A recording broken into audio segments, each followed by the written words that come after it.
Nah, jadi sektor utama pemakaian utama aluminium itu awal mulanya itu yang paling banyak itu untuk peralatan memasak ya, karena memang, eee, aluminium juga kan bersifat mentransfer panasnya sangat baik juga dan juga tidak, beracun ya. Jadi untuk peralatan masak, kemudian kabel dan kawat listrik, electrical ya, kemudian aluminium foil untuk pengemakan makanan atau packaging, kemudian yang paling banyak untuk bodi kendaraan ataupun mobil ya, untuk sektor transformasi atau industri otomotif, dan juga untuk komponen mesin pesawat terbang, itu juga di dalam bidang transportasi ya.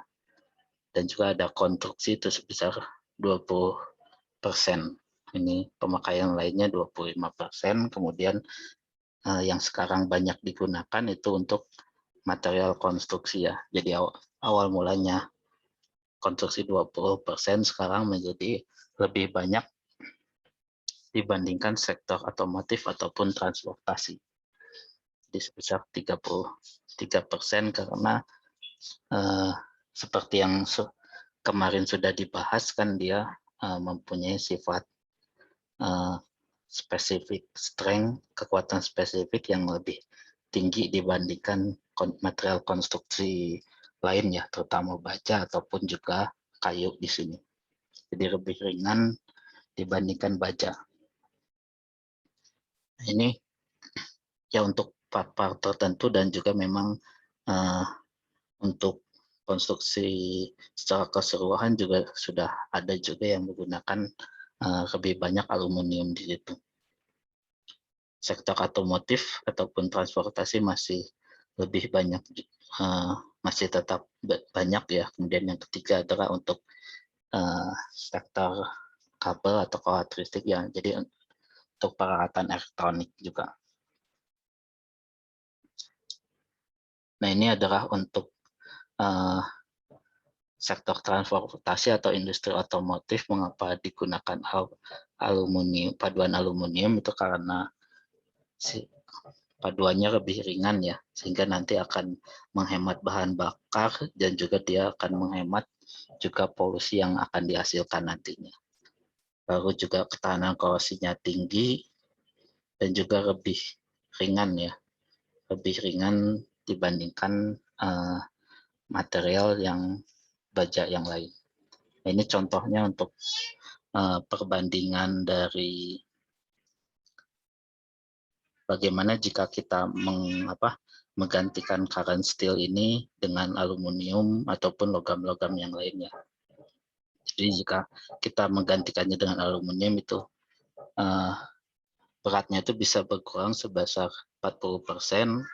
Kalau menggunakan magnesium juga bisa saja itu lebih ringan lagi, minus 50% ataupun minus 60%. Tapi kalau kita lihat perbandingan harganya ataupun ya dengan magnesium misalkan, perbandingan harganya juga hampir sama dengan aluminium, tapi dibandingkan dengan komposit atau kayu carbon fiber komposit ini atau ya CFRB RC ya, carbon fiber reinforced polymer ataupun komposit, itu harganya lebih mahal.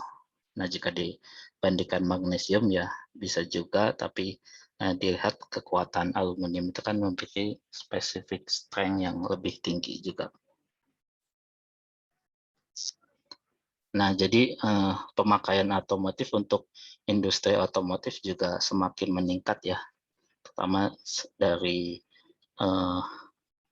jarak 50 tahun ya, dari awal mulanya digunakan di dalam sektor otomotif atau di dalam kendaraan. Misalkan dulu itu hanya dalam sistem penukar panas di dalam kendaraan saja ya, heat exchanger saja. Ini juga mungkin masih belum di otomotif ya, di heat exchanger saja mulai di otomotif itu di tahun 1990-an. Itu juga di dalam velg dari rodanya ya. kemudian bagian block engine-nya, maupun itu head atau yang lainnya. Jadi yang untuk mesinnya ya, mesin yang juga bisa panasnya di sini. Jadi temperaturnya juga bisa menahan di situ, dan juga bentuknya juga sangat kompleks ya. Jadi untuk proses produksinya untuk yang bagian yang besar ini sangat kompleks, itu dilakukan atau digunakannya dengan cara casting atau pengecoran. Hingga kemudian ke bagian-bagian luarnya ya, baik itu yang membutuhkan kekuatan yang lebih keras, itu bumper juga bisa, kemudian atapnya, dan juga bagian-bagiannya di dalam rangka dari mobilnya itu. Jadi semakin lama semakin lebih banyak ya digunakan dalam satu mobil. Nah ini yang sebelumnya itu biasanya dicor, nah ini sudah bisa dalam bentuk lembaran ataupun bentuk-bentuk dari hasil ekstrusi aluminium.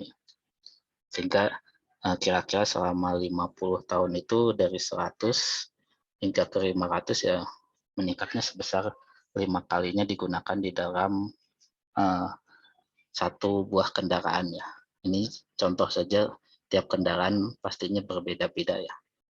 Dan juga ya baja juga saingannya ya untuk advanced high strength steel, dan juga untuk bagian-bagian tertentu masih banyak juga yang menggunakan baja-baja yang advance.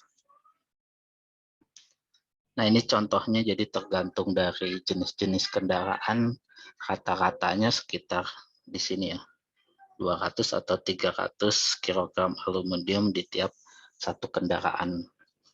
Yang paling besar ya 600, kemudian ya ada juga yang jenis-jenis kendaraan yang lebih kecil dari rata-ratanya ya, seperti ini. Nah jadi biasanya juga berat kendaraan juga memang semakin lama semakin berat ya, terutama karena faktor safety-nya. Jadi kan adanya tambahan peralatan safety yang ada di dalam kendaraan itu akan menambah beratnya juga.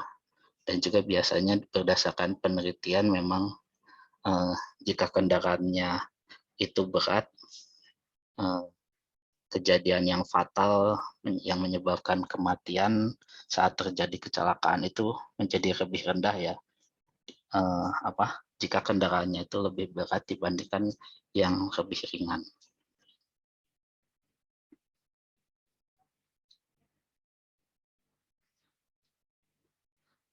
Nah kemudian ya ini jika menggunakan aluminium ya, kendaraannya itu bisa lebih ringan ya. Jadi trennya itu bahwa kendaraan itu semakin lama semakin berat, itu bisa saja menjadi menurun ya, semakin lama berat kendaraan secara totalnya itu bisa menjadi semakin menurun. Nah, jadi bagaimana berat kendaraan ini bisa menjadi turun dengan penggunaan aluminium di sini. Nah, jadi ini contohnya potensial yang bisa digantikan atau digunakan, bagian-bagian yang bisa menggunakan aluminium itu sangat banyak juga ya, yang sebelumnya memang menggunakan baja tertentu. Mulai dari sini hingga ke peralatan safety-nya ya, bumper tadi dan juga yang lainnya, heat exchanger, itu memang sudah dari sananya, hingga juga ke bagian-bagian yang lainnya. Nah, kemudian trennya sekarang juga kan di masa depan juga kan diperkirakan bahwa kendaraan listrik yang menggunakan baterai juga akan menjadi semakin tinggi ya. Nah, jadi untuk di dalam baterainya sendiri, aluminium juga sudah digunakan ya sebagai bagian-bagian yang ada di sekitar katodanya ya, dan juga untuk pembungkusnya juga menggunakan aluminium. Nah, jadi ini kira-kira gambarannya untuk yang menggunakan bahan bakar minyak ya, bahan bakar BBM, kemudian yang hybrid menggunakan campuran dari BBM dan juga elektrik, dan juga sudah full elektrik, itu pemakaian aluminium yang warna kuning ini menjadi semakin meningkat ya di situ. Jadi aluminium juga akan mengurangi biaya dari kendaraan listrik ya, karena dengan mobil yang lebih rendah atau kendaraan yang lebih ringan itu membutuhkan baterai yang lebih sedikit dibandingkan kendaraan yang lebih berat seperti itu. Nah lalu ya untuk aluminium seperti itu untuk di industri otomotif, dan ini juga untuk industri transportasi yang lainnya. Jadi bidang transportasinya itu bukan hanya di transportasi darat tapi di udara, itu aluminium juga masih banyak digunakan untuk sekitar di pesawat Boeing 77 itu sekitar 70% itu menggunakan paduan aluminium ya. Jadi yang warna merah itu dia menggunakan paduan aluminium untuk badan pesawat terbang dan juga untuk bagian badan sayap dari pesawat terbang. Kemudian yang lainnya itu komposit ya, untuk jenis-jenis pesawat tertentu memang sudah banyak yang juga yang digantikan dengan komposit ya.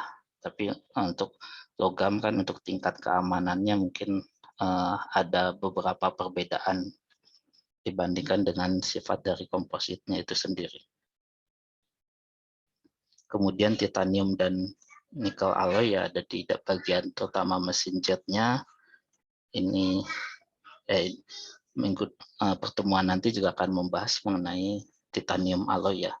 Jadi titanium alloy juga sama, dia mempunyai kekuatan spesifik atau strength to weight ratio juga yang lebih tinggi ya sebanding dengan aluminium.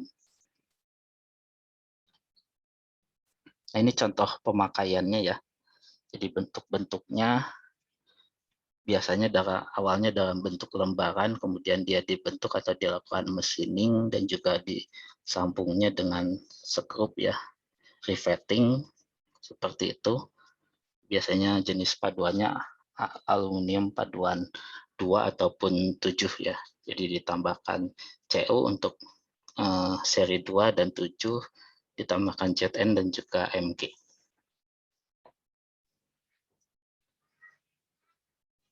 Kemudian ini yang paling banyak kan aluminium digunakan untuk konstruksi bangunan ya. Jadi ini contoh-contoh struktur sipil yang menggunakan paduan aluminium ya, terutama di konstruksi yang ada di daerah laut di sini ya. Kondisi atmosferiknya dekat dengan lingkungan laut yang banyak sekali unsur Cl-nya. Sehingga dibutuhkan ketahanan korosi dari aluminium yang lebih tinggi ya untuk menghasilkan ataupun agar lapisan pasif dari Al2O3-nya itu tidak terdegradasi akibat adanya ion Cl-. Nah ini contoh dari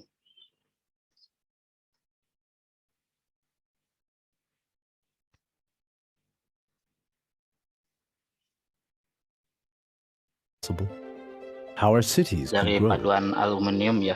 Jadi how cars banyaknya became memang so di efficient and safe, sektor otomotif dan juga aircraft light and konstruksi. strong. What helped put man into space?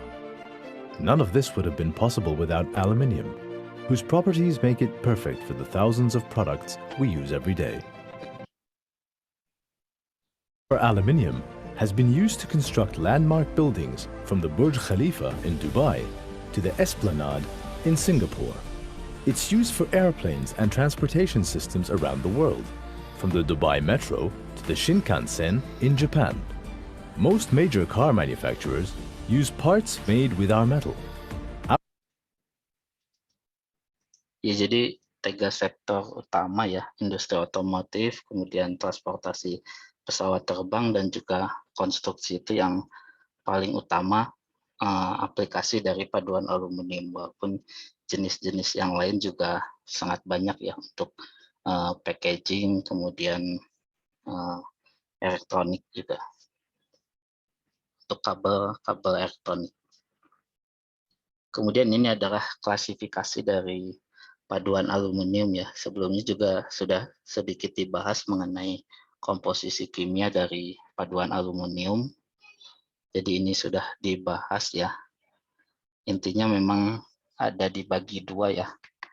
Ada paduan yang bisa dilakukan panas atau heat treatable, dan juga ada paduan yang tidak bisa dilakukan panas atau non heat treatable. Dan satu lagi adalah paduan AL murni, yaitu seri 1 atau 1000 ya di sini. Nah, jadi untuk paduan yang bisa dilakukan panas atau diperkuat dengan precipitation hardening itu biasanya seperti ini ya. Jadi di mana yang dilihat dari diagram fasanya antara AL dengan unsur pemadunya, misalkan AlCu. Di sini adalah daerah kesetimbangan antara alfa AL dengan delta Al2Cu ya. Jadi endapan yang akan dihasilkan itu Al2Cu. Nah, jadi ini persyaratannya biasanya yang ada kerarutan terbatas unsur-unsur tertentu, dan juga kerarutan terbatasnya semakin mengecil dengan semakin berkurangnya temperatur. Jadi ada kurva yang seperti ini, itu biasanya bisa dilakukan bisa diperkeras dengan melakukan precipitation hardening ya. Jadi awalnya di sini di solution treatment, kemudian didinginkan secara cepat, kemudian di aging di daerah tertentu sehingga menghasilkan presipitat yang sebagai penguat. Jadi bisa dilakukan panas ya, maksudnya seperti itu. Kalau tidak ada kerarutan yang ini dan juga kerarutan alfa terhadap presipitatnya, yaitu sangat sulit atau tidak bisa dilakukan precipitation hardening. Nah, untuk diagram fasa ALMG juga sebenarnya sama ya, hampir mirip seperti ini. Jadi di sini adalah daerah alfa dan juga presipitatnya itu Al3Mg2, dan ini daerah satu fasa Al dalam keadaan Al itu ya, solution treatment. Solution.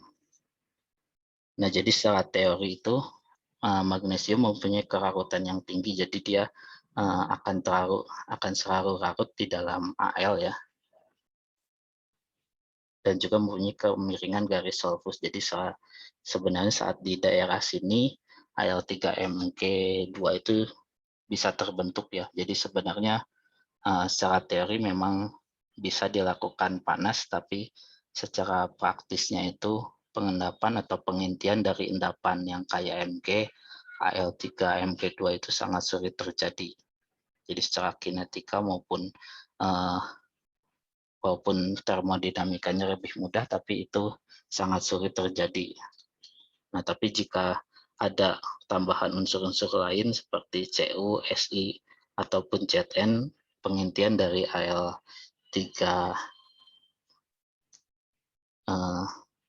Al3Mg2 itu lebih mudah ya. Dan itu juga bentuk atau fasa dari presipitatnya juga jika ditambahkan Cu misalkan menjadi Al2MgCu seperti ini. Jadi bukan Al3Mg, karena Al3Mg2 memang sangat sulit terbentuk. Nah, jadi untuk yang lainnya itu AlCu itu mudah ya, ini tahapan presipitasinya ya. Jadi mulai dari delta double, kemudian delta aksen, kemudian delta yang paling stabilnya. Kemudian AlMg itu ditambahkan Cu menjadi CuMgAl2. Jika ditambahkan Zn, pengendapannya menjadi MgZn2. Tambahan Si menjadi Mg2Si. Jadi sama, AlSi juga sebenarnya dilihat dari diagram fasanya kan bentuknya seperti ini. Jadi ada kekarutan terbatas dari silikonnya. Nah, tapi secara praktisnya memang ALSI itu tidak membentuk endapan. Di sini juga alfa plus silikon ya. Jadi memang tidak ada endapan Al dengan Si yang terbentuk. Yang terbentuk adalah Mg2Si. Gitu.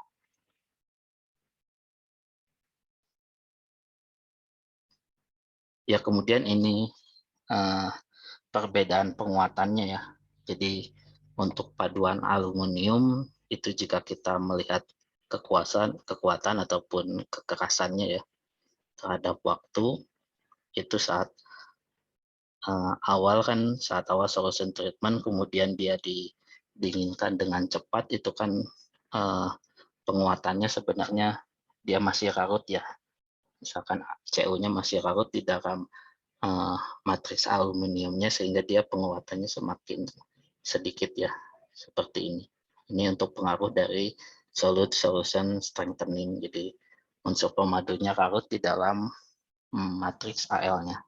Tapi setelah terbentuk presipitat yang pertama yaitu GP John, itu kekerasan dan juga kekuatannya meningkat di sini. Nah, tapi karena dia sifatnya koheren ya, jadi semakin waktu ya koherensinya akan menurun, jadi penguatan dengan koherensi stresnya itu, endapan yang koheren itu semakin menurun. Nah, tapi untuk aluminium itu kan setelah menjadi GP John, endapannya itu menjadi semi koheren di sini. Nah, jadi dia meningkat karena dia semi koheren, theta aksen ataupun theta double aksen dulu baru theta double aksen ya. Nah, itu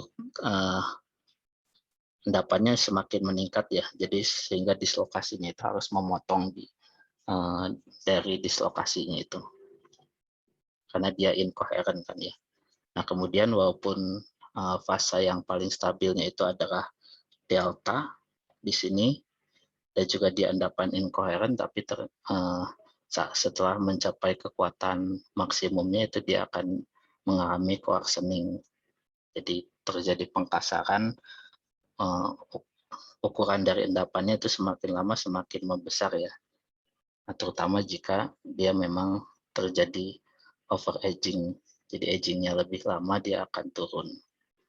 Nah, jadi mekanisme dari penguatannya juga menjadi Orowan ya. Jadi dia Orowan looping seperti itu.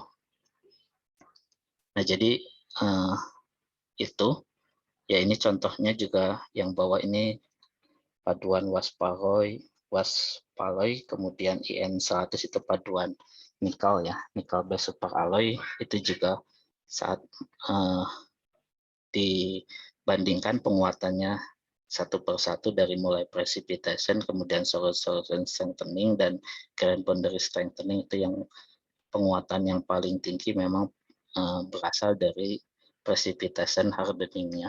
Jadi berasal dari endapan gamma prime atau Ni3Al. Jadi paduan Al yang diperkuat dengan precipitation hardening itu biasanya lebih kuat atau lebih keras dibandingkan yang tidak bisa dilakukan panas. Nah, ini adalah klasifikasinya. Jika ada yang ditanyakan silahkan ya.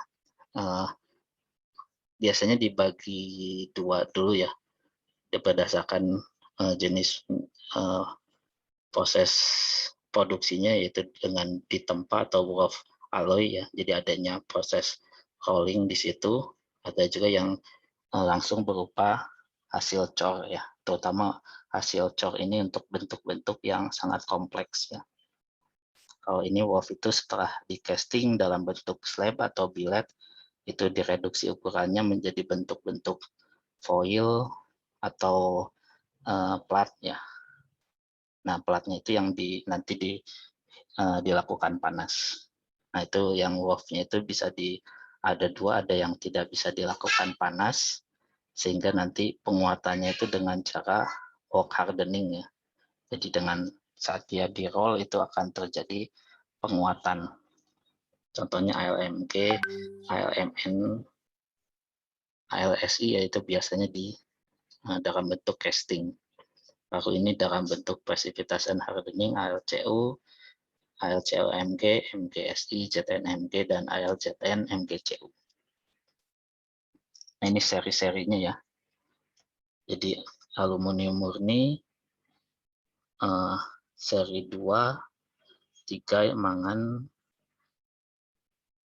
Jadi 3, 4, 5 itu yang tidak bisa di treatable ya. Kemudian MGSI, ZN dan juga MGCU itu seri 7 itu bisa di treatable. Nah, ini contohnya ya.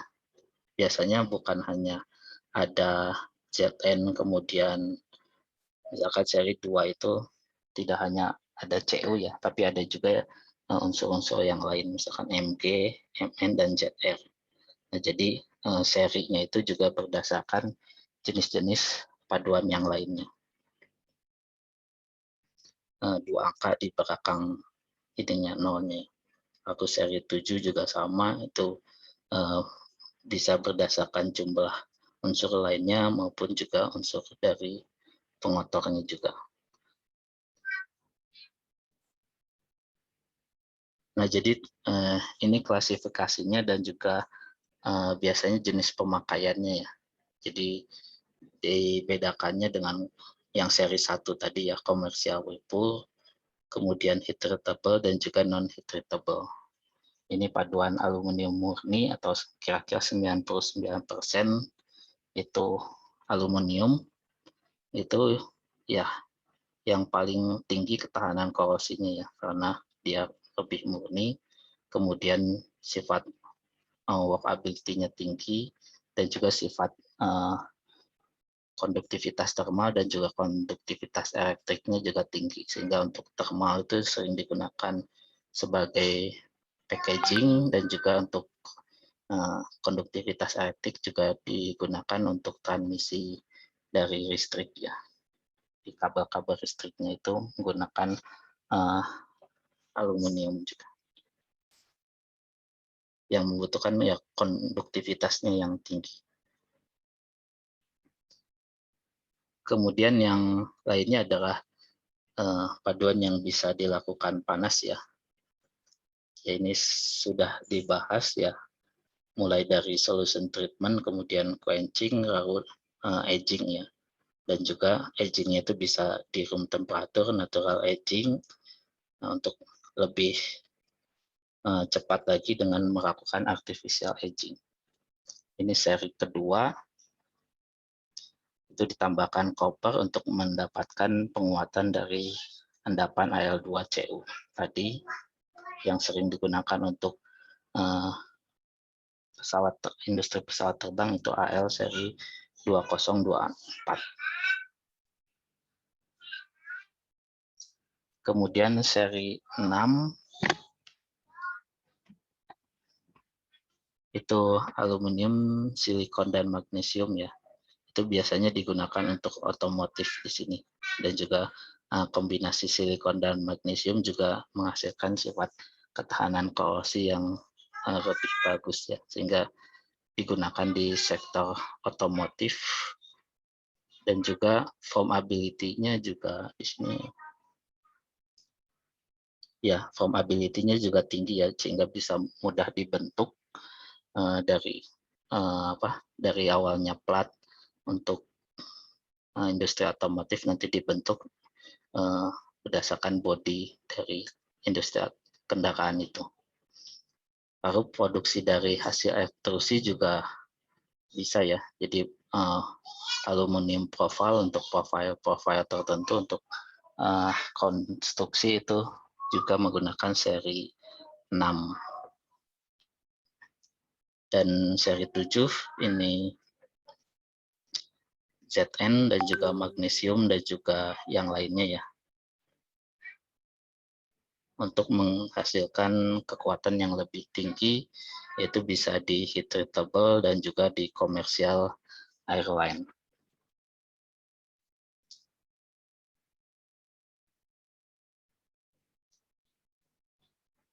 Kemudian yang non heat treatable itu ada seri tadi 3, 4, dan 5 ya. Nah 3, 4 yang 5 itu mangan ALMN itu biasanya digunakan untuk heat exchanger dan juga untuk minuman ya, kaleng buat minuman di sini. Nah ini juga potensinya juga sangat banyak ya, karena sekarang untuk penggunaan bahan plastik kan relatif, jadi bukan hanya botol minuman, tapi untuk packaging yang lain juga lebih banyaknya menggunakan logam karena penggunaan plastik lebih dibatasi juga. Kemudian silikon juga, air silikon biasanya mempunyai sifat yang lain ya, jadi melting point-nya itu lebih rendah dan juga dia tidak berpengaruh terhadap brittleness-nya ini. Jadi dia juga bisa digunakan untuk welding wire ya, jadi kawat untuk pengelasan karena dia mudah menjadi melting ya, dan juga jadi bagian dari filler alloy, yaitu untuk aplikasi struktural dan juga otomotif. Nah ini seri 5 itu yang paling banyak digunakan ya, terutama untuk karena sifatnya juga memang dia kan tidak bisa dilakukan panas ya, sehingga penguatannya dari rolling dan forging-nya itu untuk menghasilkan dislokasi dan juga ada vakansinya juga, sehingga nanti kekuatannya itu tidak terlalu tinggi ya. Jadi dari moderate hingga high strength itu bisa tergantung dari proses fork hardening-nya itu seperti apa, sehingga dari situ sifat weldability-nya juga lebih tinggi dibandingkan yang heat treatable, sehingga pemakaian kombinasi dari sifat ini termasuk sifat korosinya di daerah lingkungan laut ya, itu juga yang mengakibatkan dia pemakaiannya bisa lebih banyak ya dalam sektor arsitektur atau konstruksi, kemudian tangki penyimpanan, pressure vessel, dan juga aplikasi di marine. Nah kemudian ini mengenai kemudahan aluminium untuk di forging ya. Jadi awalnya dari bentuk plat bulat ini, lembaran, kemudian dibentuk ya dengan forging untuk menghasilkan kaleng seperti ini. Mungkin tidak akan semuanya diperlihatkan ya. Punched from an aluminum sheet about Jadi 3 awalnya tenths dari of a sini, millimeter thick, kemudian and then a blank holder that rests on top. We'll look at a slice of the die so we can see what's dipunch ya happening. seperti A ini. Jadi cylindrical punch formingnya presses down on the die, kemudian forming the blank menjadi into a ini. cup. This process is called Lalu dengan drawing. forming yang This lebih cup is about 88 kecil millimeters in lagi, diameter, nanti larger than dia the final akan menjadi can, so lebih it's besar, redrawn. lebih That panjang ke process atasnya. starts with this one, 65 redrawn cup through an ironing ring. The cup stays the same diameter as it becomes taller and the walls thinner. Nah jadi If we watch this ini process lebih again up tipis close, sehingga nanti you see the initial thick saat wall and then the thinner wall after di it's forming ironed. seperti ini Ironing menjadi lebih occurs in 3 tinggi stages, seperti itu. each progressively making the walls thinner, and the can begins as this disc. Nah ini perbandingan dari kekuatan kemudian sifat-sifat lainnya ya. Dari ini aluminium murni seri 1 ke 1000 itu karena dia murni ya, berarti sifat kekuatannya belum dipadu ya, pasti yang paling rendah, tapi dia mempunyai ketahanan korosi yang sangat tinggi, kemudian kemampuan las yang tinggi, dan juga sifat elektrikalnya juga tinggi ya di sini. Nah kemudian dengan seri 2 itu ditambahkan copper, itu bisa membentuk endapan presipitat penguat, sehingga di sini kekuatannya paling tinggi ya. Kemudian tapi ductility atau workability-nya rendah, tapi di machinability-nya itu masih tinggi. Corrosion resistance-nya juga berkurang ya, terutama ini untuk di area lingkungan garam. Wearability-nya juga sebenarnya cukup tinggi, tapi memang harus lebih hati-hati karena tendensi terhadap hot cracking-nya juga tinggi ya. Kemudian ini seri 5 dan juga 6 itu juga dia tidak bisa dilakukan panas ya. Jadi kekuatannya itu lebih rendah dibandingkan yang ini. Jadi antara moderat sampai tinggi ataupun moderat saja. Tapi sifat wearability-nya masih tinggi, dan juga untuk ini machine ability dan juga workability-nya lebih tinggi dibandingkan yang seri 2 ini. Dan untuk seri 6 yang ada SI-nya itu juga dia bagus untuk konduktivitas elektriknya. Untuk seri 7 ya ini sama, bisa kekuatannya tinggi juga karena dia bisa membentuk endapan penguat. Nah, tapi selain dari situ karena ada unsur-unsur yang lain ya, ZN dan juga MG. MG itu meningkatkan dari workability-nya dan juga wearability dan machine ability-nya, termasuk juga ketahanan korosinya.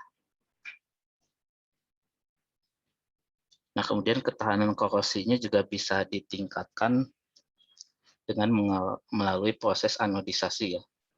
Mungkin kemarin juga ada yang menanyakan juga mengenai anodisasi, dan ini juga sudah ada di dalam proses yang ada di PTDI ya. Nah, jadi bisa dilihat kira-kira untuk ini sama proses anodisasi yang ada di video ini dengan yang ada di PTDI, jadi tidak continuous ya. Jadi part-part yang akan dianodisasinya itu ditempatkan atau digantung dalam rak, kemudian dicelupkan di dalam tangki-tangki anodisasinya dan juga pembersihannya. Aluminium is a metal with highly valued properties, such as low specific gravity, good mechanical qualities, and its exceptional decorative aspect. Because of such properties, aluminium holds a privileged place in various industrial applications, especially in architecture. These applications increased in part because specific aluminium alloys have been created, some having remarkable purity and corrosion resistance properties.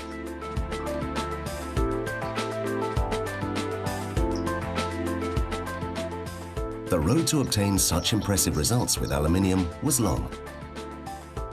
Initially, it was observed that the aluminium surface, subjected to weathering, becomes coated with a thin natural oxide film, able to passivate and protect aluminium against corrosion, even if that protection was not long-lasting. This observation triggered a research process aimed at obtaining an artificial oxide with superior corrosion resistance and stability properties. In 1911, this research led to the filing of a patent that before long represented the most widely used process of aluminium finishing in the world, electrolytic anodizing in a sulfuric acid solution. Ya, The steps in larutannya this juga process bukan hanya are as sulfurik, follows. tapi kromat juga First ada of yang all, digunakan. the surface to be anodized is degreased to eliminate oils and greases deposited on the surfaces during previous processes. It is then rinsed with abundant water.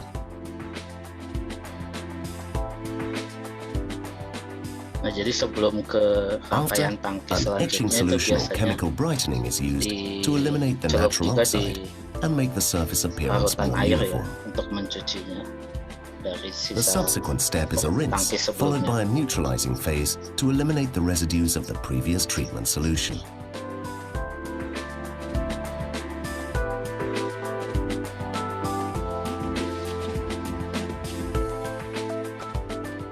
Further rinses are then performed to avoid contaminations due to carryover of the previous solutions into the subsequent phase and to obtain a clean surface. Tadi sebelumnya membersihkan At this permukaan point, yang the akan surface is ready for dianodisasi. the anodic oxidation phase that is carried out by immersing the aluminium piece in an electrolytic solution. Nah, ini baru arusnya juga The term anodic mengalir. oxidation derives from the fact that the oxide layer forms on the pieces to be treated without depositing other metals or products on the surfaces, simply by placing the aluminium at the anode of the electrolytic tank. Anodizing is obtained by passing direct current through an electrolyte solution. In these conditions, the positive H ions and the negative OH ions of the electrolyte solution move toward the cathode and the anode respectively. After a few seconds of current flow through the electrolyte, oxygen develops at the anode that reacts with the aluminium, forming the aluminium oxide layer on its surface. The first layer of aluminium oxide is compact and continuous, making the subsequent passage of current difficult. This is called the barrier layer. Due to the continuous application of electrical current and the solvent action of the electrolyte solution, a series of attachment points begin to appear on the barrier layer, each corresponding to the origin of a pore of the anodic layer that is forming. Let's examine what occurs in these attachment points. Because they formed on the barrier layer before the oxide layer reached its maximum thickness, it becomes evident how the passage of electrical current was facilitated by the attachment points. The current is distributed in a radial manner with respect to the pore, which will have a semi-spherical shape, so that the various columns of oxide in formation assume at first a cylindrical form, in whose axis we will find the pore. Finally, due to the equidistance between the pores, these cylinders will transform into hexagonal prisms. At the end of the process, a layer of aluminium oxide is formed that is perfectly adherent and chemically bonded to the metal base. It is important to note that there is no kind of coating on aluminium or any other metal that has the same adherence as the anodic film that forms in the process of anodic oxidation. When the anodic layer is formed, another rinse cycle takes place to remove any possible residues of acids from the anodizing solution from the pores. At this point, there are two possibilities. If the natural color is requested, the coloring phase is skipped and you go directly to the subsequent rinsing and sealing phases.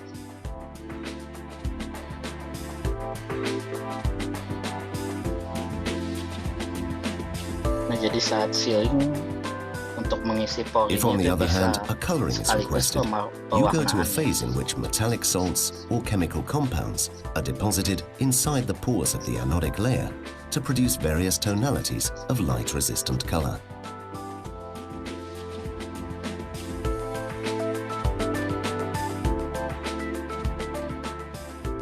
The most common processes of electrolytic and immersion coloring follow the directives of the Qualinod quality label.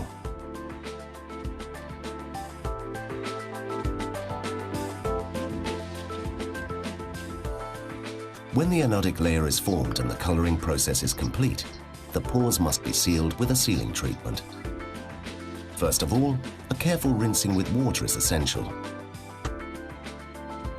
A second deionized water rinsing follows to completely remove any acidic residue from the pores.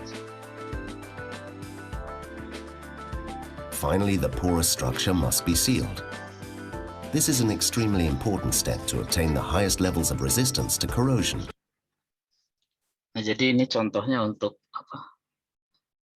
aluminium profile ya, profile yang hasil ekstrusi itu bentuk-bentuk profil tertentu untuk konstruksi ya. Jadi untuk bagian-bagian baik itu sayap pesawat juga mirip seperti itu ya. Jadi dicelupkan ke dalam tangki-tangki. Nah, ini contoh yang ini adalah yang prosesnya continuous. Jadi bisa juga dia prosesnya continuous terutama untuk yang dari coil ya, dalam bentuk lembaran.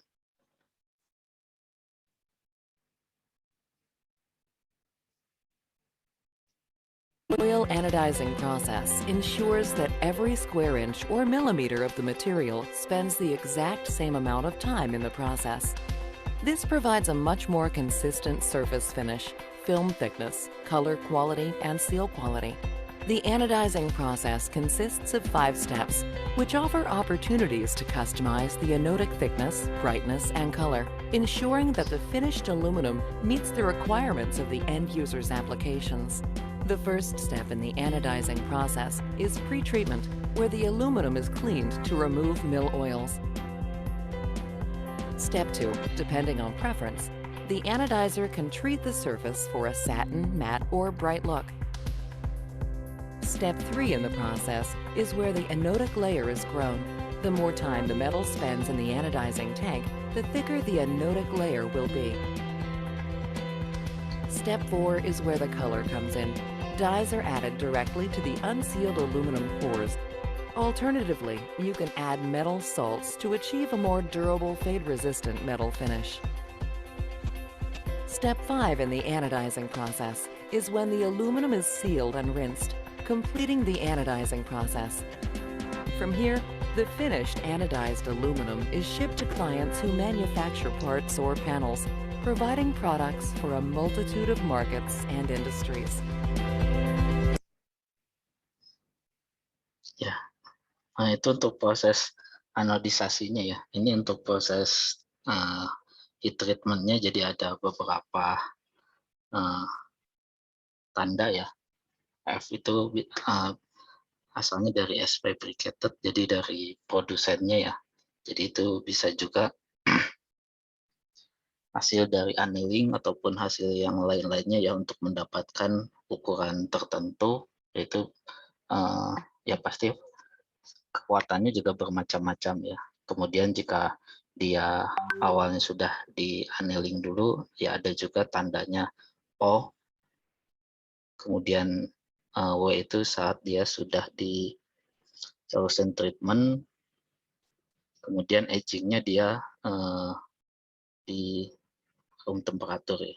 That is universally at room temperatur. Nah, untuk temper itu biasanya ada agingnya di temperatur-temperatur tertentu ya. Jadi ada kecuali yang F, O, dan W itu biasanya di keadaan stable.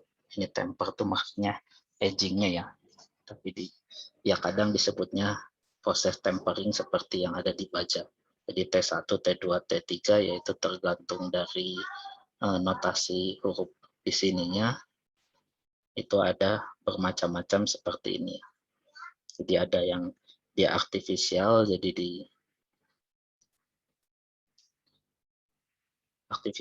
di dalam kondisi tertentu ya dipanaskannya, ataupun juga dia bisa juga natural aging, jadi hanya didiamkan di suhu temperatur kamar dalam waktu tertentu juga.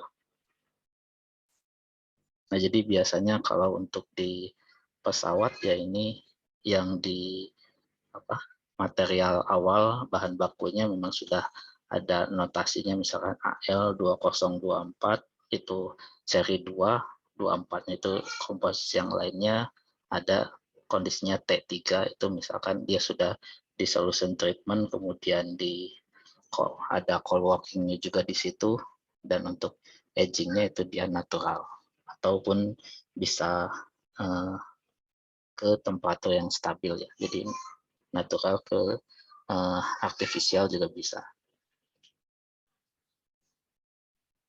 Nah, ini mungkin juga sudah pernah juga ya, jadi kira-kira di PTDI juga sama ya, jadi di dalam bentuk cup ini kemudian dipanaskan atau di solution treatment terlebih dahulu, di furnace, kemudian yang di bagian bawahnya itu ada pendinginan cepatnya ya. Pendinginan cepatnya bisa ke air langsung ataupun ke minyak ataupun temperatur untuk quenching-nya ya, di karutan quenching-nya di temperatur tertentu. Baru setelah itu di aging di furnace lagi.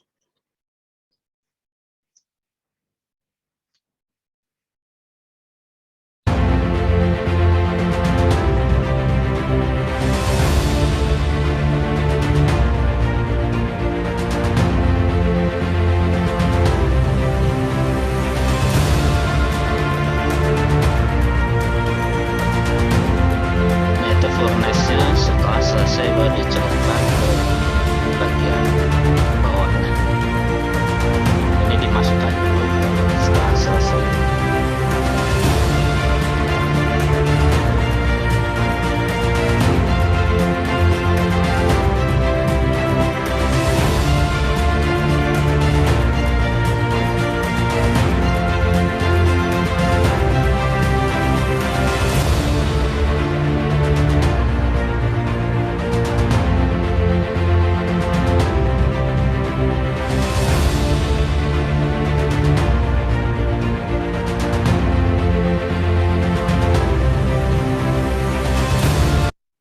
baru di aging di furnace yang tertentu ya, yang lebih rendah, tergantung temperatur agingnya berapa.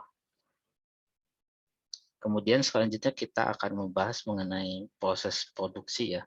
Jadi yang tadi itu ya biasanya setelah sebelum di shipping itu dianodisasi ataupun di heat treatment ya. Nah ini bagaimana dari awalnya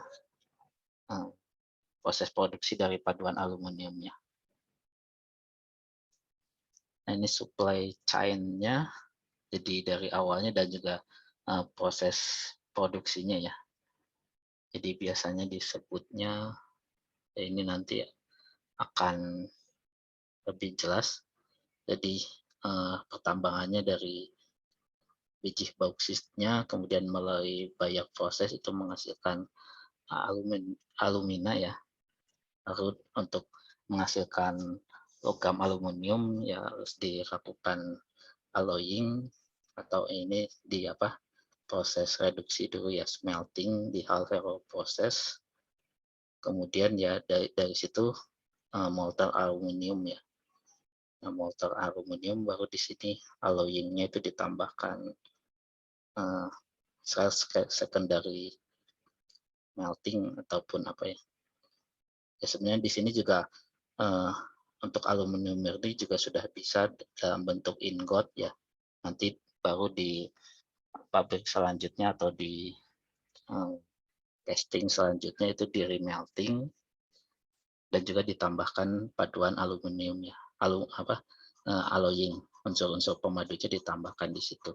Sebelum nanti juga di casting lagi dalam bentuk ingot, billet, slab, dan wire. Dan juga sauce itu ya tergantung itu bentuk dari hasil castingnya ini. Nah jadi seperti itu, tapi ada juga yang misalkan dari sudah menjadi ingot, baik itu paduan AL murni maupun sudah ada alloyingnya, itu bisa di remelting, baru setelah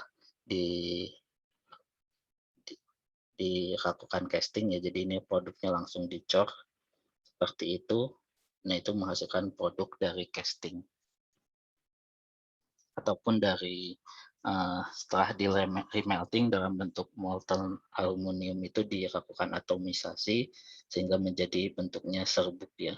Jadi ini bentuk serbuk, powder ataupun bentuk flakes. Nah jadi ini yang dibagi dua ya. Jadi ini produk casting tanpa melalui penempaan atau forging dan lain-lainnya itu jadi cast aluminium, yang lainnya itu menjadi wave aluminium. Jadi setelah di casting, di remelting lagi, setelah di casting dalam bentuk ingot, billet, dan slab itu ini ingot dan slab itu di rolling untuk menghasilkan bentuk plat, rembaran ya, plat aluminium atau rembaran strip, dan juga rembaran yang lebih tipis juga bisa. Ataupun dari billet yang lebih kecil ya. Kalau slab itu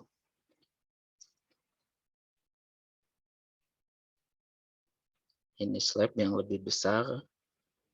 Kemudian billet bisa biasanya bulat juga, aluminium bulat ya, atau bisa juga bentuknya seperti ini ke sana.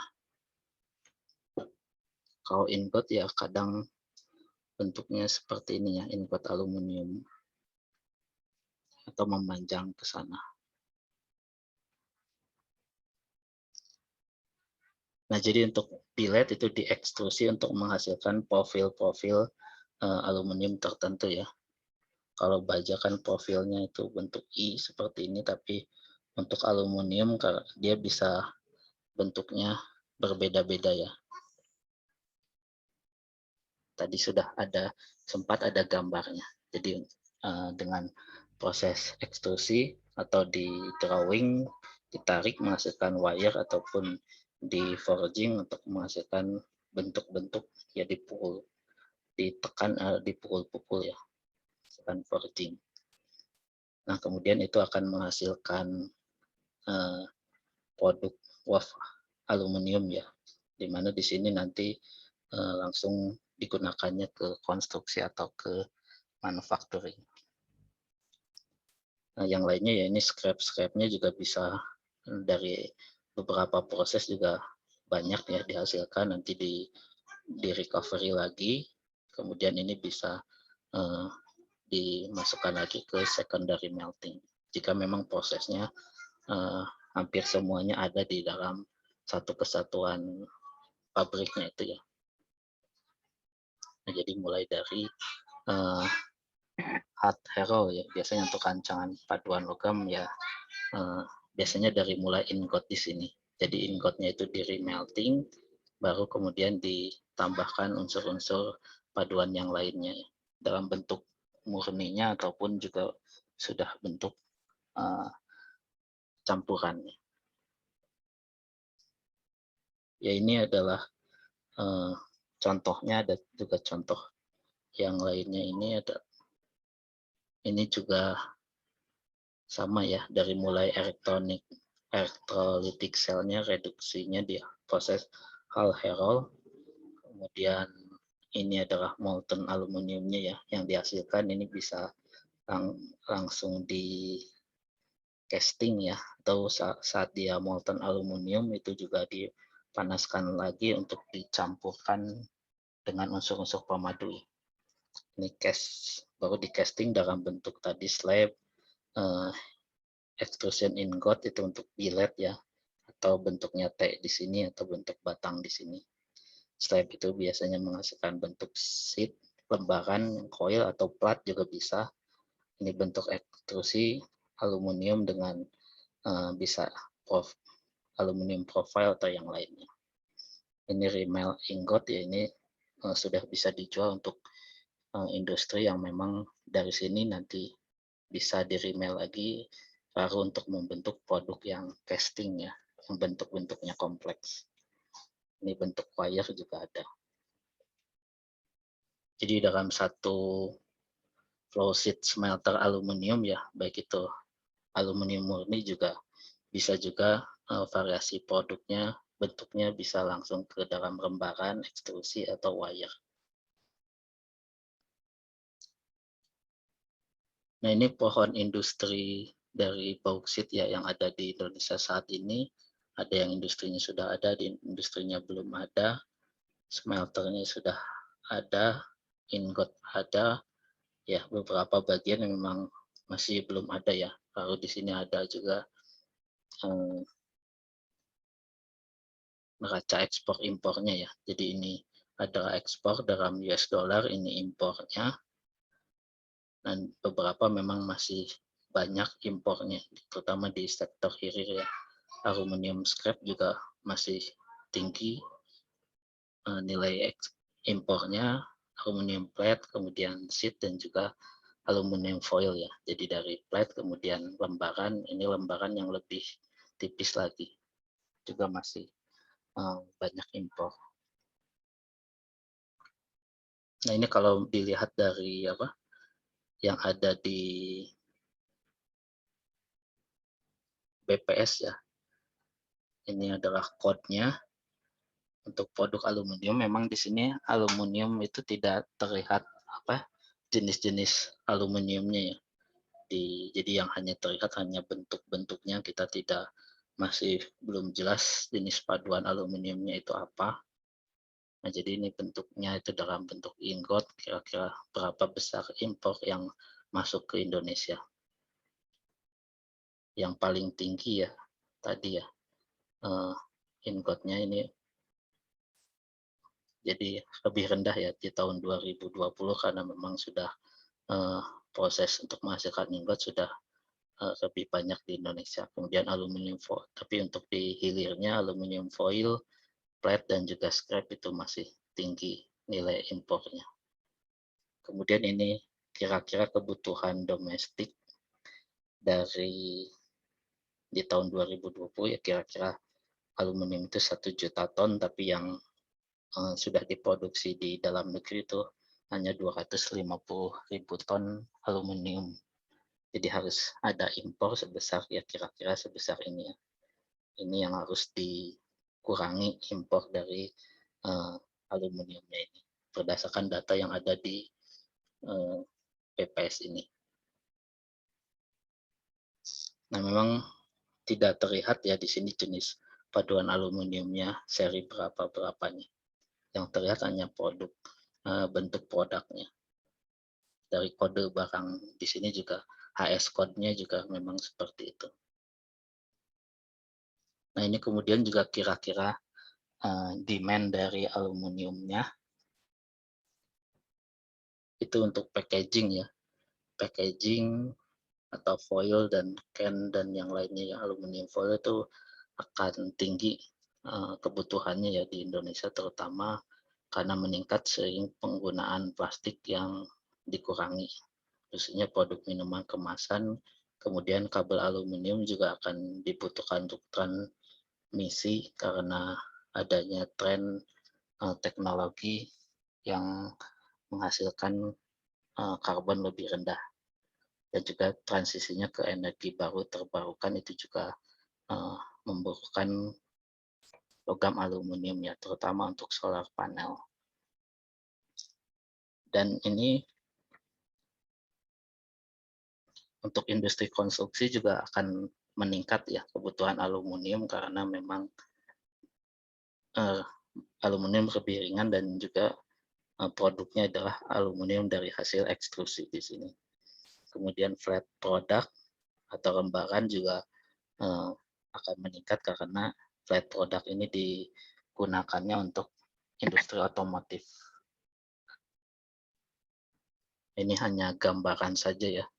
Lalu untuk sel baterai juga membutuhkan aluminium di katoda dan digunakan untuk pengumpul arus pada bagian katoda dan juga sebagai wadah di katodanya ya, yang di sininya itu. Ini kebutuhan aluminiumnya ya, kira-kira di dalam baterai lithium itu aluminiumnya yang warna hijau ini. Ini dari part-partnya sudah menjadi tembaganya ya, jadi separator, katoda, separator, dan elektroniknya. Jadi jenis-jenis sel baterai kan ada yang silinder, prismatik, dan juga pot seperti ini. Kemudian untuk solar panel juga yang bagian frame atasnya itu biasanya menggunakan aluminium frame juga. Nah, ini kira-kira dari total keseluruhan ya berat itu 88%-nya adalah aluminium, sedangkan yang lainnya adalah copper dan juga bahan dari solar panelnya. Sehingga ya kebutuhan aluminium untuk energi baru terbarukan sel baterai itu cukup tinggi. Nah, kemudian ini proses produksinya ya. Ini kira-kira gambarannya dari 4 ton bauksit itu akan menghasilkan 2 ton alumina dan kemudian menghasilkan 1 ton dari aluminium ya. Sisanya ya untuk diproses buyer ya pasti menjadi red mud dan yang lainnya. Nah, itu juga sebagai sisa hasil pengolahan yang perlu juga diperhatikan ya untuk dari proses ekstraksinya. Nah, ini gambaran dari proses bayarnya, tapi tidak akan lebih dijelaskan, artinya di GST ya, di NaOH, kemudian di presipitasi, kemudian dikalsinasi sehingga menjadi Al2O3 alumina. Aluminanya direduksi menjadi Al dengan proses elektrolitik, molten salt elektrolitik ya. Jadi dengan menggunakan elektrolit kaolit ya, garam lebur, ininya karbon, kemudian ini alumina yang masuknya ya. Jadi ada beberapa sel elektrolitiknya, prosesnya hal herol, nanti setelah itu aluminium cairnya ada di sini, nanti diambil ya, dicari ke dalam satu furnace. Nah, nanti di situ molten aluminiumnya itu bisa dilakukan pemanasan atau bisa juga langsung dicetak menjadi ingot ataupun bentuk-bentuk yang lain. Ya, ada di sini sebenarnya. Ini lebih jelas. Sebentar.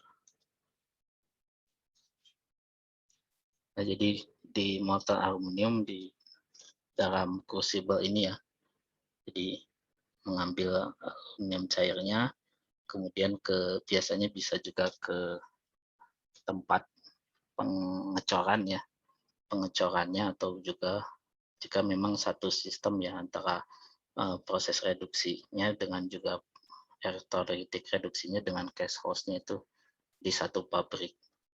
Kemudian liquid aluminiumnya juga bisa dalam suatu furnace ya, bisa reverberatory ataupun yang lainnya, itu ditambahkan juga unsur-unsur pemadu yang lainnya. Nah, nanti dari crucible yang ini juga ya bisa ditambahkan unsur pemadu ataupun logam aluminium murni. Ini maksudnya seperti itu. Di casting dalam bentuk saw ya, langsung ini dia langsung di casting begitu saja, nanti menghasilkan produknya dalam bentuk ingot seperti ini, ingot aluminium. Itu nanti di proses pabrik yang lain itu menghasilkan di remelting, kemudian menghasilkan produk setengah jadi juga untuk elektronik ataupun aerospace. Atau bisa juga di open mold ingot casting ya. Ini di preheating dulu baru di castingnya dengan ingot yang bentuknya berbeda ya. Jadi tergantung kebutuhan nanti di pabrik selanjutnya ya. Sebelumnya ini langsung, tapi ini untuk ingot casting yang berbeda ya. Bisa lebih panjang seperti ini.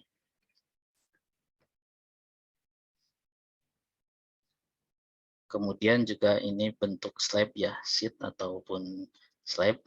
Jadi di castingnya dari sini, kemudian ini mengalir ke sini dalam bentuk cetakannya.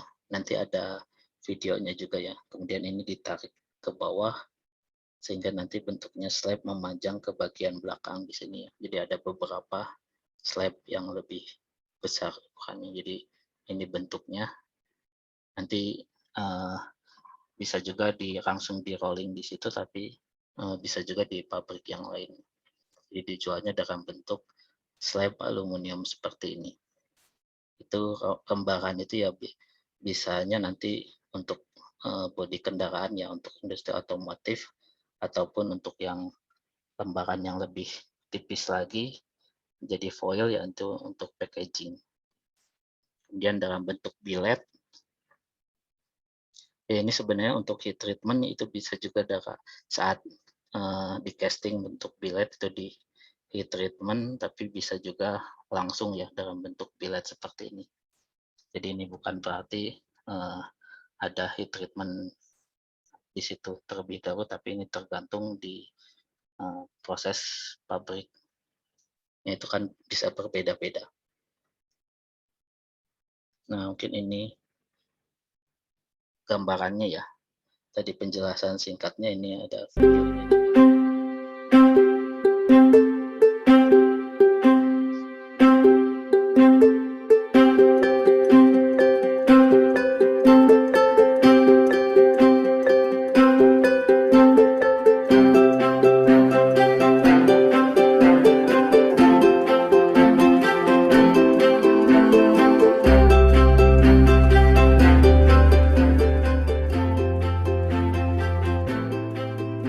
Ya karena hanya musik saja ya. Jadi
Nah, ini pabrik yang ada di EGA ya, di Emirates, Uni Emirat Arab. Jadi bisa pure aluminium ataupun aluminium yang sudah di-alloying.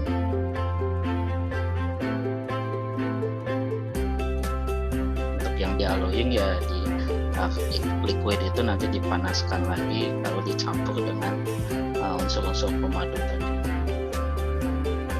Ini skematiknya ya seperti ini, tapi jenis furnace-nya bisa bermacam-macam, bisa reverberatory seperti gambar tadi.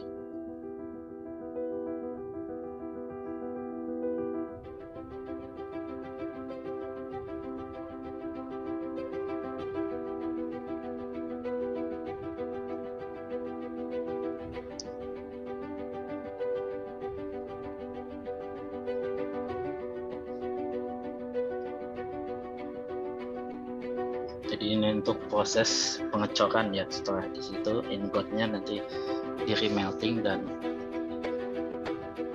ini aluminiumnya kemudian mengalir di sini ya, lalu ini ditarik ke bawah sehingga pengendapannya ada dua, di bagian sini dan di bagian bawah.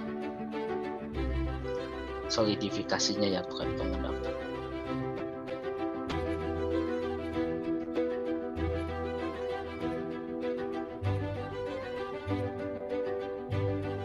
Nah, ini hampir sama seperti tadi, tapi bentuknya lebih kecil di penampangnya ya. Ke bawahnya itu memanjang juga, jadi bentuknya billet.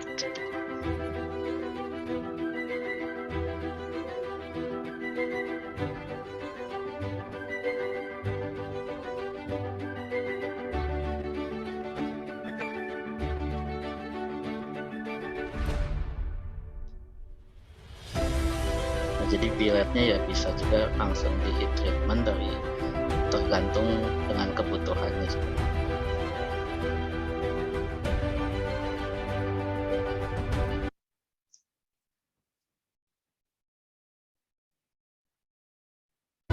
Nah, ini juga sama contohnya ya di dalam cast house-nya ini.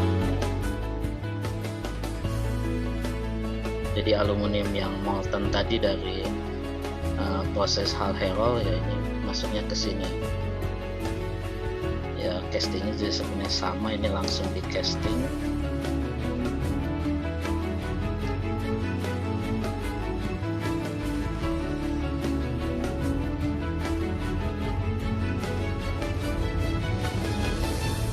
Nah, ini jenis tanur reverberatory ya. Ini aluminiumnya dari tadi sana, kemudian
ya mungkin ini tidak terlalu itu ya. Nah, ini pengolahan selanjutnya ya, manufacturing atau pembentukan dan perlakuannya. Ini misalnya dari billet tadi, ya bisa dari luar perusahaannya memang untuk membentuk aluminium profile seperti ini ya. Jadi bahan bakunya aluminium billet ataupun memang langsung dari awal sana ingot kemudian ke produk sini juga bisa saja. Jadi ya ini awalnya dipotong dulu, kemudian untuk sebelum diekstrusi ya harus di preheating dulu ya. Preheating dulu ya tidak sampai seperti baja ya, harus sampai merah karena ini kan aluminium. Kemudian ekstrusif dice-nya juga, untuk ekstrusinya juga di preheating, kemudian ditarik ya, ekstrusi dan cooling table and puller ya. Jadi ini sudah selesai, ada infeksi, kemudian dipotong-potong ya, karena ini kan saat ditarik di ekstrusi itu menjadi lebih panjang. Kemudian ini juga ada aging ya, ya biasanya di heat treatment, kemudian bisa langsung menjadi produk ataupun di painting terlebih dahulu, ataupun juga di anodisasi ya, anodisasi ataupun di painting di sini. Ya tadi untuk contoh anodisasi kan sudah ada ya videonya untuk bentuk-bentuk profil aluminium yang untuk konstruksi seperti ini. Kemudian ini juga yang ada dari slab, kemudian produk-produknya dalam bentuk lembaran bulat ya. Untuk coil juga, lalu lembaran plat tipis, dan juga plat yang adanya penampakan atau relief tertentu ya, emboss seperti ini. Ya mungkin lebih jelasnya ya bisa awalnya dari ingot ya, master alloy-nya. Jadi sudah ya sepertinya ini sudah sesuai dengan komposisinya. Lalu ini di melting dan juga di holding furnace ya untuk menahannya, baru di casting menjadi bentuk ini holding furnace juga untuk mengatur komposisinya ya, apakah sudah sesuai sebelum dia di casting menjadi bentuk slab seperti ini. Jadi slab yang tadi ya, tadi sesuai dengan videonya ya, bentuk slab seperti ini, lalu ini dipotong ya, ini scalper, permukaannya dipotong ya, karena kan awalnya itu saat casting mungkin bagian atasnya teroksidasi ya, sehingga perlu dikelupas bagian permukaannya sehingga nanti lebih smooth ya, lebih transparan ya, lebih bening seperti itu. Kemudian sebelum di rolling ya dilakukan pemanasan terlebih dahulu di preheating furnace. Temperaturnya kira-kira hanya rendah ya, hanya 250. Itu sudah bisa di hot rolling, reversing berarti dia bolak-balik sampai ukuran yang diinginkan. Ini bisa ke atas dulu di stretching, kemudian di platnya juga dipotong ya, bagian lebarnya ditarik, lalu dipotong menghasilkan plat yang tebal ya. Ini slab juga bisa langsung dari sini juga bisa langsung menghasilkan produknya ya. Final produknya ini, final inspection, packing, kemudian delivery. Kemudian untuk dimensi yang lebih kecil lagi ya, bisa di hot rolling menjadi coil, lalu setelah itu di cold rolling ya. Ya biasanya dari sini ya bisa langsung, kemudian setelah atau bisa juga di annealing terlebih dahulu ya untuk memperlunak hasil dari hot rolling ini, tergantung dari prosesnya juga. Cold rolling baru di annealing di sini, baru tension level itu untuk menghasilkan bentuk rolling atau plat lembaran-lembaran yang lebih tidak bergelombang ya, jadi lebih smooth. Jadi biasanya kan bagian pinggir-pinggirnya mungkin ada cacat atau gelombang-gelombang, sehingga kan untuk digunakan atau untuk dijual ke pabrik industri otomotif kan itu di reject biasanya. Jadi dilakukan tension referral untuk memperbaiki kerurusannya. Dan sweater seperti ini untuk membentuk plat yang berbentuk bulat seperti ini. Kemudian dari sini juga bisa di bentuk coil ya. Setelah tension leveler, bentuk coil ataupun bentuk ukuran dimensi lebarnya itu kesininya itu lebih pendek ya, sehingga di slit coil, atau bisa juga dalam bentuk lembaran, jadi di recoiler, dilepas kembali coilnya, baru dia dipotong sesuai dengan lembaran-lembaran seperti ini. Yang embossing itu untuk menampilkan corak atau bentuk permukaan ini ya. Biasanya untuk atap-atap roofing seperti itu kan aluminiumnya ada coraknya atau profil tertentu seperti ini yang timbul ya, seperti timbul. Jadi untuk roofing bentuknya kira-kira seperti ini. Baru ini dari cold rolling untuk menghasilkan lembaran yang lebih tipis ya. Untuk aluminium foil ya harus direduksi lagi ukurannya ke foil roofing mill, kemudian intermediate mill. Ini untuk foil yang lebih tebal, dan yang ini untuk foil yang sangat tipis ya. Jadi untuk keperluan yang dijual di supermarket itu ya seperti ini ya. Untuk household foil itu sudah jadinya produk akhirnya seperti ini. Jadi itu yang dari slab. Sebelumnya dari billet ya, ini kira-kira gambarannya ya, dari mulai melting furnace kemudian holding furnace, untuk melihat lagi komposisinya ya sebelum dilakukan casting menghasilkan slab di sini. Kemudian setelah itu ke hot rolling mill ya. Jadi ini dipotong atau dikelupas bagian atasnya supaya lebih halus dan juga lebih ya bening permukaannya ya.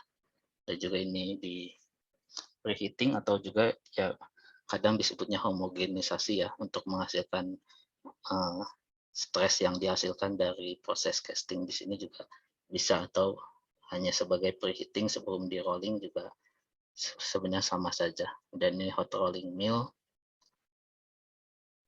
Nah, biasanya juga di sini bentar.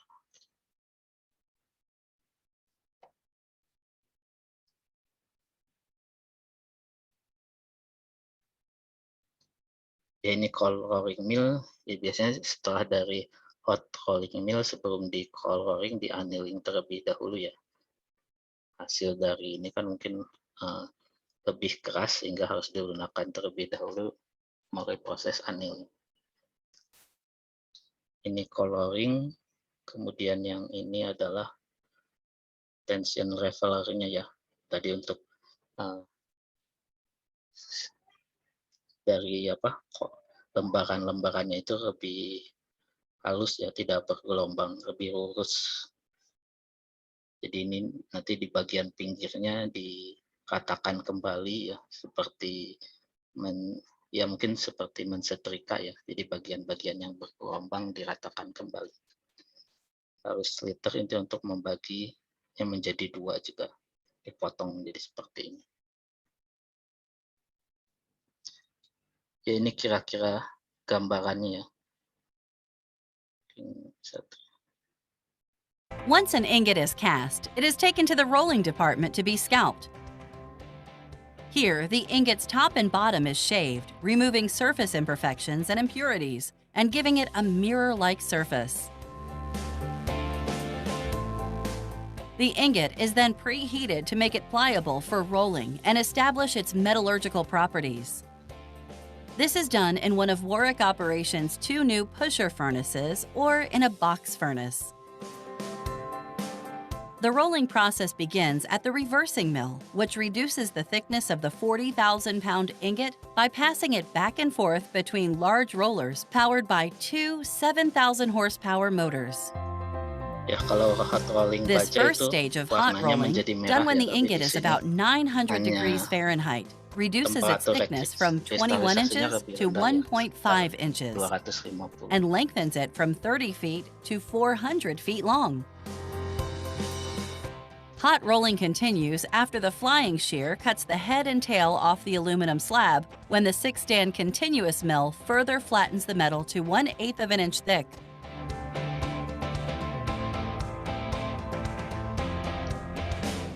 At the end of the continuous mill, the aluminum is coiled for the first time and is about 1 mile long.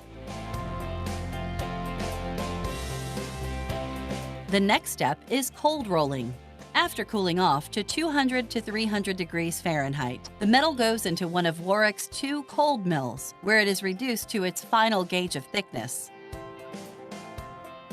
Moving at speeds near 60 miles per hour, the metal leaves the cold mill just thousandths of an inch thick. Ya, di sini tergantung produknya kemana ya. Jadi tidak ada tensile levelnya ya. Nah, ini kira-kira layoutnya, tapi ini pabrik peleburannya ya, bukan manufakturnya. Jadi proses hal hero-nya ya. Jadi dari shipping aluminanya ada di sini, kemudian di sini ada carbon plane untuk elektrodanya ya. Lalu pot lainnya ini sel-sel dari elektrolitiknya ya, sangat banyak. Baru dari sini menghasilkan remeltingnya, baru castingnya ada di bagian sini. Kira-kira seperti itu layoutnya ya, gambarannya. Nah, untuk layout di sini juga mungkin agak kurang jelas ya, karena kan di sini alur prosesnya juga harus lebih jelas dari mana ke mananya ya. Nah, di sini ya tidak terlalu lengkap juga. Jadi dari storage, kemudian dari sini, kemudian ke hot rolling mill, kemudian dari sini juga bisa langsung ke menghasilkan produk tertentu ya. Tadi kan ada bermacam produk ya, dari hot mill, kemudian dari sini juga bisa shipping, kemudian dari hot rolling mill ke bagian sebelah sini, cold mill, baru bisa juga ke anneal, ke storage di sini ya. Jadi bentuk-bentuk produknya juga bisa beraneka ragam ya. Ini contoh saja layout untuk pabrik di rolling aluminium ya. Dari mulai ada hot rolling mill dan juga cold rolling mill. Ini produk-produknya bisa seperti ini. Nah, ini adalah pembuatan ingotnya. Tadi sudah ya diperlihatkan di videonya ya. Jadi ada furnace-nya, kemudian laundernya untuk mengalirkan aluminiumnya. Jadi biasanya ada kemiringan tertentu, jadi dia langsung dari sini mengalir ke sini, dari sini langsung ke bagian sananya. Awalnya ini ada di atasnya ya, sebagai starternya. Jadi ini mengisi dulu permukaannya, baru setelah penuh baru ditarik ke bawahnya, sehingga nanti menghasilkan ingot berbentuk billet. Kalau untuk slab ya ini besar ya, seperti ini kesananya itu bentuknya persegi. Ya di sini juga ada, sebenarnya kalau dilihat lagi ada tandisnya ya, jadi untuk menahan sebelum ke bagian castingnya itu. Atau ini berbeda ya, seperti itu ya. Atau juga untuk adanya gelombang-gelombang di sini nanti ada inklusi yang bisa terlepas ya, itu kalau di baja. Nah, untuk pendinginannya juga ada dua, jadi di bagian sini itu juga ada primary cooling water ya. Baru saat dia ditarik castingnya, ini sebagai starternya ditahan dulu di bagian atas. Baru di bagian sininya juga ada secondary cooling, baru bawahnya juga ada tertiary cooling. Jadi saat dia ditarik ke bawah juga di sini nanti akan menjadi solid ya. Awalnya dari sini, kemudian semakin ke bawah itu yang sudah menjadi solidnya. Nah, kemudian ini proses untuk bentuk-bentuk produk yang lebih kompleks ya. Jadi bentuk yang seperti itu ataupun blok mesin aluminium yang lebih kompleks, yaitu dengan casting. Castingnya juga bisa dengan cetakan pasir ataupun dengan die casting ya. Ini contohnya dengan low pressure casting. Ini dengan cetakan pasir ya. Lalu ya low pressure pressing ya hanya di udara yang di sini saja dalam keadaan low pressure, nanti ini akan tertarik ke atas. Di sini adalah cetakannya atau dice-nya ya. Lalu kemudian yang ini di adanya tekanan ya, dari ditekan lelehan aluminiumnya, baru ini mengalir ke bagian castingnya seperti ini. Ya, ini contohnya yang low pressure die casting ya, jadi tekanannya direndahkan sih, akan tekanan rendah.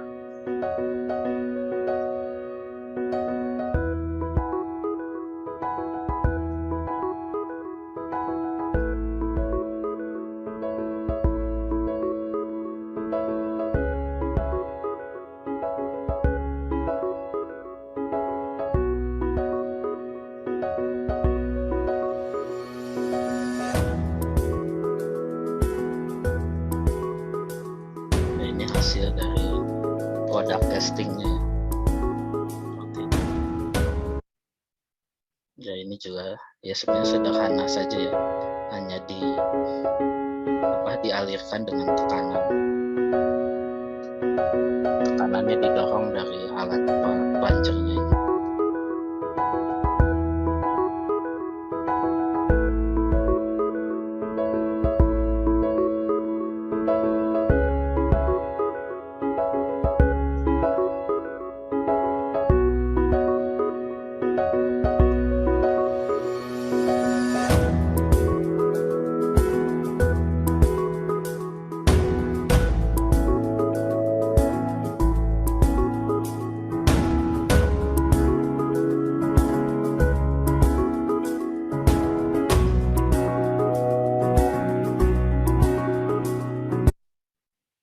Ya, jadi untuk bentuk-bentuk yang kompleks, kemudian ketebalannya juga cukup tebal. Di sini kan sangat sulit ya jika diproduksinya dari blok aluminium, kemudian dilakukan machining, sehingga banyak yang terbuang juga. Jadi lebih efisiennya menggunakan proses casting. Ataupun kalau bentuk lembaran kan ketebalannya juga lebih tipis ya. Jadi ini bentuk-bentuk produk aluminium core atau casting seperti ini ya, bentuk-bentuknya kompleks, kemudian bisa juga sangat besar ya, seperti engine block ini itu kan besar, atau ini ya velg untuk roda mobil juga bisa dari aluminium.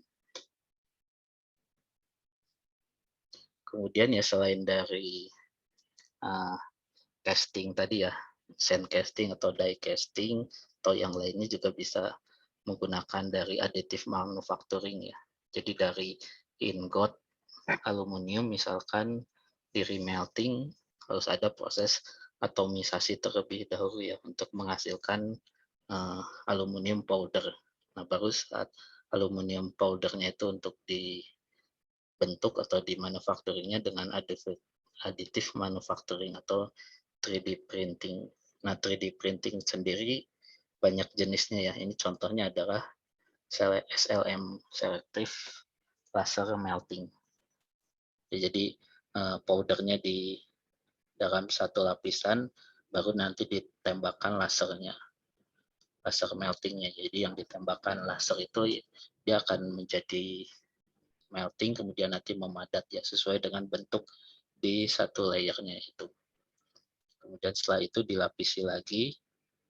Ini bisa juga nih turun ke bawah, lalu dilapisi lagi ya sesuai dengan yang lain, lalu ditembakkan lagi lasernya sesuai dengan desain dari lapisan yang kedua, ketiga, dan selanjutnya ya. Jadi bentuknya akan seperti ini. Di bagian ini itu nanti dipisahkan ya. Jadi tidak dibuang, nanti bisa juga digunakan kembali powdernya itu. Nah, ini parameternya ya banyak sekali ya, parameter saat additive manufacturing ini contoh saja, tergantung dari scanning speed dari lasernya, kemudian jarak lasernya ya, scan-nya itu dari sini ke bagian selanjutnya itu seperti apa, lalu thickness melting-nya ya, melting dari lapisan yang menjadi melt-nya itu ke bagian lapisan dari serbuknya itu seperti apa. Nah, ini contohnya ilustrasi struktur mikronya ya sama sesuai dengan ini ya. Bentuk 3 dimensi saat kita potong bagian ke sini ya, strukturnya seperti ini. Jadi ada bagian-bagian tergantung melting thickness-nya seperti apa. Kalau ini perbandingan antara ini dari proses SLM, baru yang B-nya B dengan C ini ya, hasil dari SLM, lalu dari case structure, dari struktur pengecoran, ini kan dendritik ya, biasanya untuk apa, setelah di hasil proses pengecoran bentuknya dendrit. Nah, tapi untuk yang ini itu ada bagian yang lebih halus, biasanya bagian heat affected zone di sini, baru yang di sekitarnya lebih kasar dan di sininya lebih halus. Seperti itu.